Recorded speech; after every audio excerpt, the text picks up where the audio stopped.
Usahay no, makaingon ko nga makaluluoy kaayo ang mga tao nga puro na lang pagpangdaot ug pagpangaway ang naa sa ilahang huna-huna.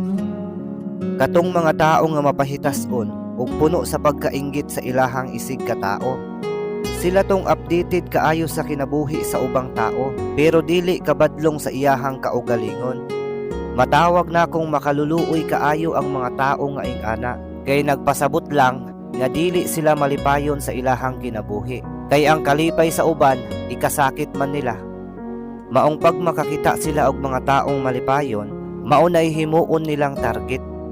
Libak-libakon dayon, usahay himuan pa og dili maayong istorya, aron lang gyud nga madaot siya. Samot na og maarang-arang na ang imuhang kahimtang, masuko kaayo na sila kay dili man na sila gusto malabwan. Og makakita manggaling ka og mga taong ingana, og mahimo ayaw na lang patuloy. Atuan na lang na silang iampo nga unta, magmalipayon na sila sa ilahang kinabuhi. Huna-hunaan na lang kanunay, nga pag naay mga tao nga ginabira ka paubos, nagpasabot lang nga mas taas ka kumpara sa iyaha.